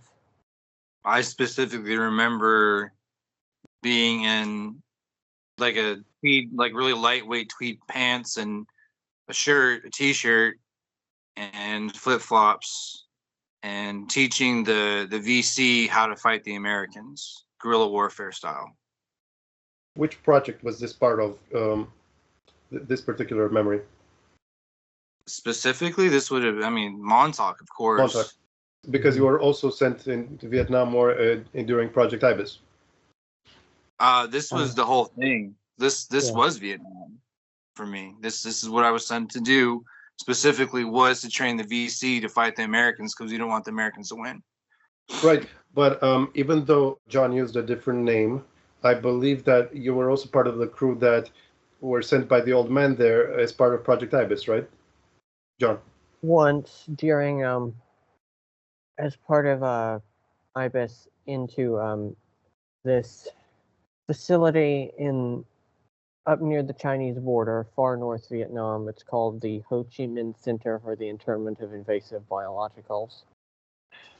I remember another mission in Saigon, which was an espionage mission, paving the way for the Tet Offensive. Yep. So that would have been 67, 68. I don't remember which year that happened in. So we were in there as CIA assets, actually, but then passing intel back to the Germans, who then passed it on to the VC. Yep.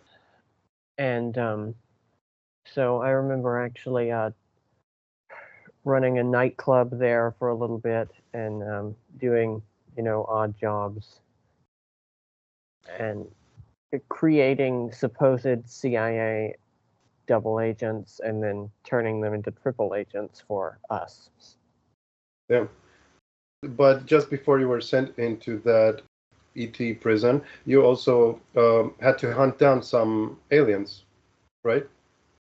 Yeah, that we didn't have to really hunt them down. We pretty much knew where they were. We just had to show up at this village and ask. I see. Yep.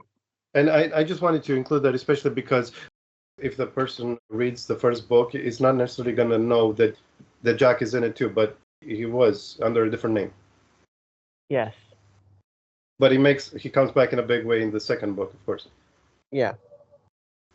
So, yeah, any reason why this war was also so long and that it resulted in the, reunification of the North and South? Because that was necessary. Okay. And because, well, again, gates everywhere. Southeast Asia has the densest network of gates on Earth. Even more than Arabian Peninsula? Yeah. Okay. It's a toss-up between Southeast Asia and the Levant. Mm-hmm. Not the Arabian Peninsula, the Levant. Specifically, yeah. Yeah. Okay, so now let's skip to that. Namely the Iranian Revolution, which also happened for reasons, different than what we were being fed. Yeah. I just recovered a little bit of this memory a few days ago. So it's quite fuzzy so far, but Jack, am I correct in remembering that the Iranian Revolution was basically installing a German puppet? Okay. Yep. I had a few minutes worth of memory of being with the Revolutionary Guard and actually giving them serums of some kind to enhance their vision so they could snipe better or something, and it's a brief memory. We did a lot of that, man. We gave them we're handing out serums to a lot of regular folk to help them win or give them an edge in the fight. Yeah. And it was an excuse to get the Germans into the Middle East. Yeah. And also it was the beginning of the Iran-Iraq War, and it signified the revival of the Islam religion worldwide. Yeah. And so now let's jump over to the Lebanon War. Again, let me guess, Stargates, right? Yeah, one particular really big one at Baalbek. And also this one had inner Earth involvement again over not mantids, inner Earth raptors, as they're called, as people call them now. Their actual name is Deinonychoids. Or that's the military designation because they look like a Deinonychus. Raptor is a pop culture term from the 1990s. Coined by Jurassic Park, by the way. Yeah. And just quickly paint a picture about the ETs that are behind each of the nations in that area. Oh gosh. And just a couple, the major players. Well, Syria is a Draco puppet through and through. Israel is an Anunnaki puppet. Big time Anunnaki puppet. Yeah. Huge. Good God. Yeah. Let's see. Russia's Anunnaki. Yeah. Putin prays to Enki every night he goes to bed. Yeah. For real? Oh yeah. Yep. Yeah.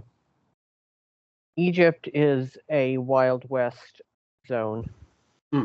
And by the way, the president of Egypt actually has a higher clearance level than the president of the United States. How's that?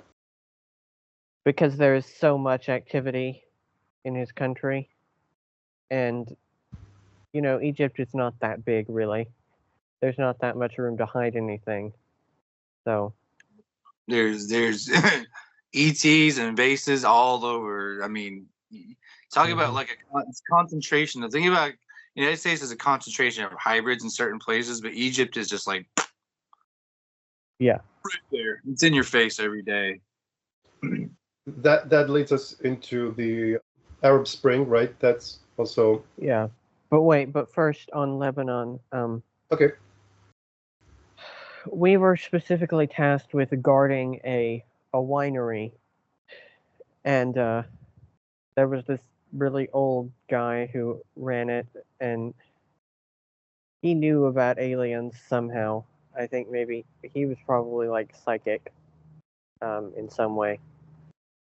And he paid us with casks of wine, and so every day we would be fighting these raptors, and every night we would be drunk out of our minds on this wine. It was actually kind of, I liked it. It was like kind of, I wouldn't call it a vacation, but it's as close as a vacation you can get while you're fighting. Yeah. Reptinoids, they're relatively easy. I mean, not for us. For regular, they rip anybody regular apart, you know, normal people, but they're all right. They didn't have guns. They weren't shooting us. Let's put it that way. And did you get to use or at least see some of these Stargates? I mean, we're talking about like they came out of an underground like entrance that I don't know. We've been through the one at Baalbek at other times. Yeah. It's one of the biggest ones on Earth, but I don't remember using it then. We didn't use it then. Right. So what was the true impetus for the Kuwait War, also known as the Gulf War? Kuwait was an excuse to test V2K on a really large population. V2K meaning when you hear yourself talk and you think that it's Allah or some other deity. Yeah. Because the Kuwaitis laid down their guns and said that our God told us not to fight anymore. And did they ever catch on to it, or are they still under the illusion that they're speaking with their God? They're religious. What do you think? Right. Okay. So the Iraq War was again about the portal that is also mentioned in the Romanian books. They're connected, the two facilities. Is it true that it was started on that basis, or is there another aspect? Mostly that.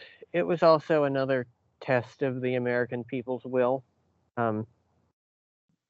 They did the whole 9/11 thing. I have to watch what exactly I say about that on YouTube, but that happened, let's say. And they decided we're going to do a little test of will. We're going to see just how angry you people are and just how many innocent people you're going to be willing to kill, or you're going to encourage your sons to sign up to go and kill over this thing that happened. And who was actually the, let's say, mastermind behind this psychological test? Was it the Illuminati or? Yes. It was a joint effort of the rulers of the U.S., Israel, and Saudi Arabia. Yeah. So yeah, it was ET motivated because these technologies, I guess, are used in space, or what? Yeah.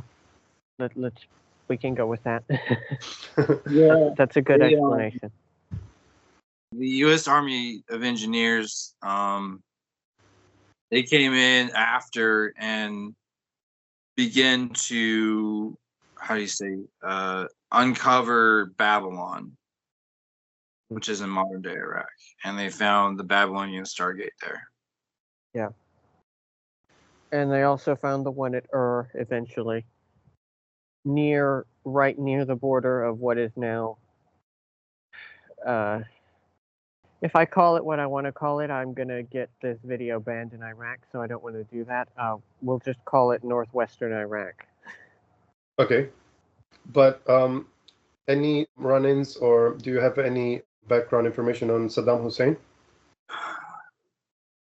He was trained at Cambridge, I can tell you that much, but that's should be public knowledge. Okay, so let's stay in the Arabian Peninsula. There was also the Arab Spring protests and uprisings and rebellions. What can you tell us about what was the hidden reason behind that? To destabilize everything and basically bring in a whole bunch of new regimes who were more backwards, for one thing. You know, human rights in the Middle East went way down after the Arab Spring. Look at Egypt, which is now basically a dictatorship. They took a secular democracy and made it into an Islamic dictatorship. And who does that favor? The Americans. Mm-hmm. So it was, again, a lot of it was, again, V2K on these rioters going out and doing revolutions, and I'm sure there were super soldiers sprinkled in among these rioters as well. And just how many applications do they have for V2K? Like, what would they, impel incite them to do? Do you know? Go burn down this building. Go blow up a car on this street. And remember, if you don't do it, then it's your God telling you to do it, or it's someone really important to you telling you to do it, and you're going to really suffer if you don't. You know? Mm-hmm. Because there were tens of thousands of deaths, so... Yeah. So now, let's move over to the Syria Civil War, which is, again, related to Gates. Mm-hmm. Damascus. Yeah, Damascus, Busra Sham, and Raqqa. Oh, and there's another one underneath the mountain in the Latakia province. A fairly small one, but it's there. And the parties, do you know what the main ones are? I mean, it's Syria against a bunch of others. Syria, I think you said, is Draco backed, right? Yeah, well, it was until last week or whenever, when the Assad regime fell. The rebels are backed by the Germans, and we helped them out. I have memories from all throughout the war of fighting there and assisting and all that sort of thing. But always careful to use the weapons that were of the age, right? Or did you sometimes use sonic or something weapons, plasma? We sometimes use plasma guns. If you're way out in the countryside, who's gonna know? Cool.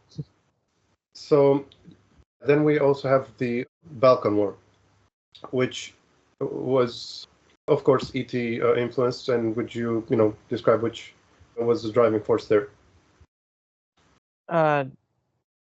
I don't remember hardly any of it, just a little tiny bit, but I think it was Aldebaranite influenced.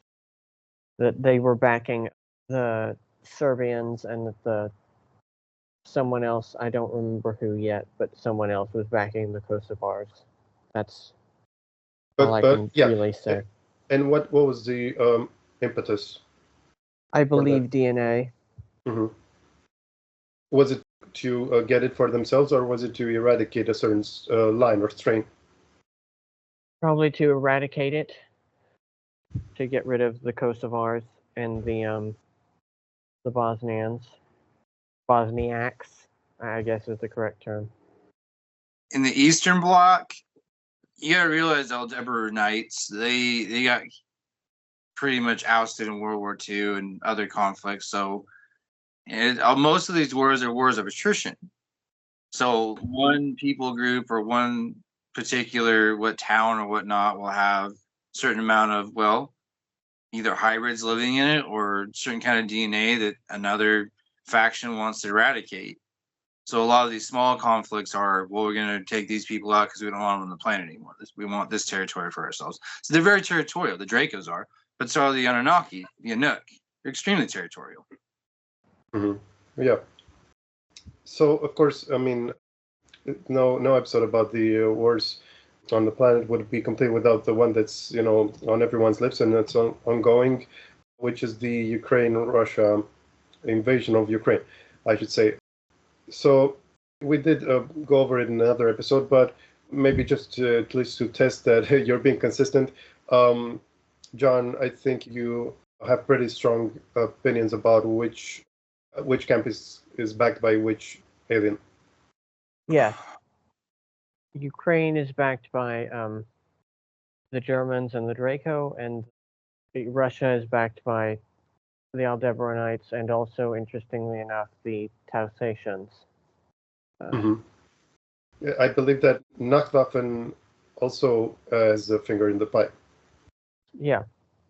Which side? Yep. Ukrainians. Yeah, of course. Yeah, has to be. It does have to do with the fact that they're, predominantly Aryans. Mm-hmm. And Yeah. a lot of this is fresh PTSD for me, is talking about the Ukraine war, because it's so recent. I mean, it's PTSD for both of us. So I'm going to try not to trigger my co-guest too much, but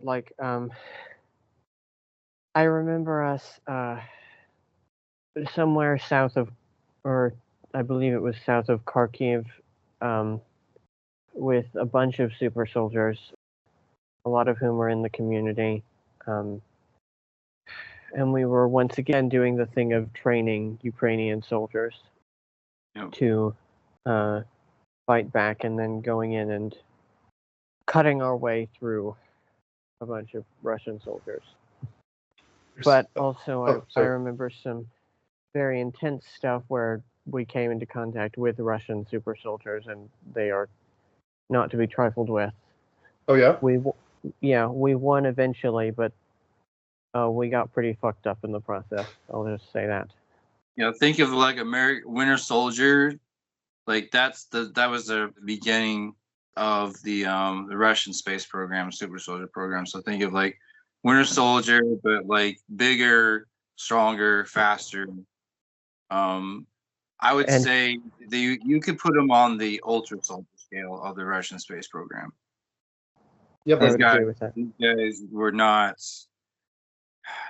They had females with them too. We'd fight females, which in a scenario you can't think about that in that situation, because you'll get fucked up the first time you even hesitate. Mm-hmm. Fucking snap you in half. Yeah. We had our hands full. Even myself as a Hydra, John is an ultra soldier, and the other super soldier, we had our fucking hands full. Mm-hmm. I see, but how come they have these sci-fi looking battles in the open? Wouldn't you see it even as a foot soldier and then report it? Or how come they have this? I think a lot of the time these foot soldiers get their minds wiped, or have screen memories put in, or possibly their reports are being buried. I mean, it's an ongoing war as we speak, so and we're not really hearing a lot from soldiers on either side who are on the field. That would be weird. You never do hear from people who are actively in the field. So, and there's certainly casualties, a lot, and they also have help from androids, for lack of a better term. The Russians have androids who will go in, they'll bomb a city or a village or whatever, and then they have these androids that go in after the bombing and kill the people coming out of their basements. Civilians. Yeah. But why? Because they don't want... They're enacting a genocide. It's a war of attrition. Yeah. And another party that we forgot to mention is the Orion Syndicate that plays into this. Yeah, the Orion Syndicate have their own... they have a base in Ukraine on the Crimean Peninsula. Which is now under Russian occupation. Yeah. And the Russians are fighting the Orion Syndicate. Mm-hmm. And what the Orion Syndicate is, I guess we never have gone over that. On and people might be misled by the Star Trek equivalent, namesake. Yeah.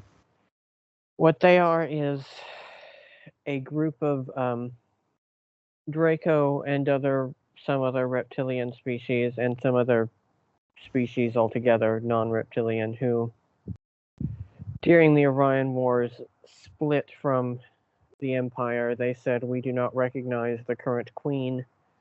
We have our own queen, and she is the legitimate one.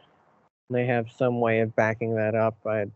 Who knows how legitimate it is, But, so they split off from that, and they also do not recognize the current borders of the Empire, by the way. They say the Empire should be in this other area, and with different borders. And so they've been trying to enact that via stochastic terrorism for about 30,000 years. Right. And so the last faction that we can mention is the Naga. Jack, you know probably more about them than I do. You mean involved in the Ukraine war?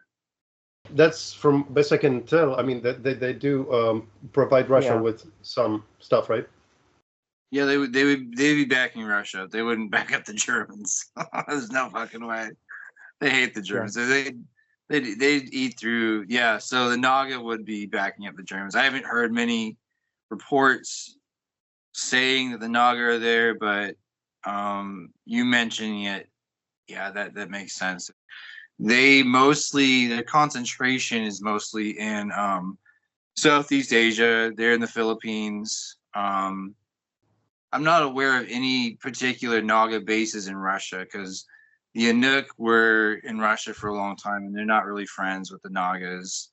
Nagas are a force unto themselves and they are a force to be reckoned with, considering their size and their technology as well. Mm-hmm. They've been here way, way longer than we have. And John, you know what's in it for them? In this war? Well, just more political security. What is any war about at the end of the day? But in the case of reptilians, it might also have to do with feeding them. Naga do not eat humans. No. They okay. Don't. No. They'll kill them, but they won't eat them. Right. No, not every reptilian species eat humans. Like there's reptilians eat people. It's like the feral ones, yeah, but particularly not really. Yeah, the syndicate elite sometimes do just to be gross, but even they don't really like the taste. We don't taste that good to the reptilian taste buds. We don't taste that good. No, they're more into like rotten, something like food that's cows that have been sitting in the sun for like 3 weeks. So lots of sulfuric. Fermented. Yeah, they like sulfur. Well, okay. So, yeah, any prognostications about who is favored to come out the victor? Ultimately, I think it's going to be a victor. I think they're just going to have to fucking stop fighting. I mostly agree, yeah. I was thinking when we first did this that Ukraine was going to win, but They keep bringing in assets from off-world into Russia. Mm-hmm.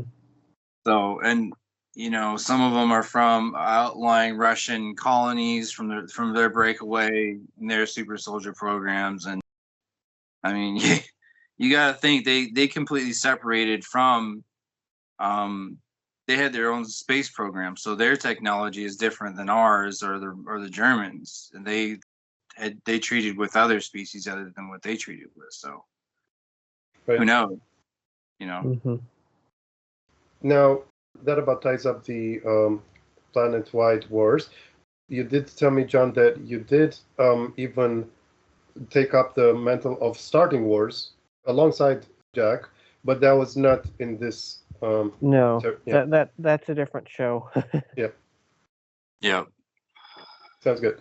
So, yeah, the upshot, the conclusion is that the world is still in the hands of the fallen angelics or whatever. Sort the of. Draco Yeah. and the Anunnaki, right? Much of the world is still governed by them, or it's slowly getting their hands slapped and cut off by other forces that have come in to intervene on behalf of humanity. So behind the scenes, things are changing and slowly affecting what is happening today. Mm-hmm. John, would you comment on that? I would agree with that, but keyword slowly. The soul storage and cyborg factories are still alive and well, right? Probably, at least somewhat. Somewhat. And I mean, there's still wars happening right now, so there's still something going on. Mm-hmm. So, yeah. And the people are still being handed over to the SSPs and into the aliens sometimes for use. I mean, for looping and stuff, including as part of this war. Looping, no. As far as I know, the loops are stopping. I'm not sure I would necessarily agree with that, but maybe. Mm-hmm. But people are still being handed over. I'm still doing missions, although, to be fair, I agreed to it eventually. For personal reasons, I realized I needed to be doing them. Is it the good aliens that are helping us, or is it the humans taking matters into their own hands? Both right now. Yeah. Mm-hmm. My phone is about to die. Okay, I'm gonna skip that. I was gonna ask you about Ascension, but yeah, better not. So anyway, yeah, this has been fun and really, revelatory, and I'm glad we got together. And also, one of my goals with this video is to let the people know that the two books by John are also out on Kindle as of publishing this video. I figured it's best if it's on as many platforms as possible, so it gets to more people. We did have to do away with the lyrics that John cares a lot about, but it's a matter of copyright. We couldn't have included them, even though he was the author. But all I can say about the second book, which we were going to interview on it, but because the book is so spellbinding, I read it and it's 3 times better and 3 times longer than the first. Yeah, I figured it's too much of a spoiler, and I didn't want to do that. And as a pitch, all I can say is that this time it really gets in a huge way into Montauk 2.0, and it weaves in also the breakaways and synthetics and planets like Mars, and the Old Man, of course. But yeah, it's a great read, and both of you feature heavily. Yeah. All right. I'll be seeing you guys. Yeah, sure. Good to see you, brother. Great job. And do you have anything else to plug? Oh, I have my YouTube channel, which has my show on it. It's called Do You Hear the People Sing? And I also make music videos about various people and places that we've been to and seen and so forth. So people should check that out. Mm-hmm. Jack, are you open to fans writing you, or? Yeah, they can contact me via email at timseabury7@gmail.com. They can get me there, or they can catch me on Facebook under my real name, Tim Seabury, on Facebook as well. Jack Flynn is it's a pseudonym I use. So Right. I'm pretty much all open public now. So. Well, yeah, really excellent job, and hope to catch up and not wait a year between the next one. Sounds good, Daniel. Thank you for your time, brother. Good to see you. Cheers. Bye.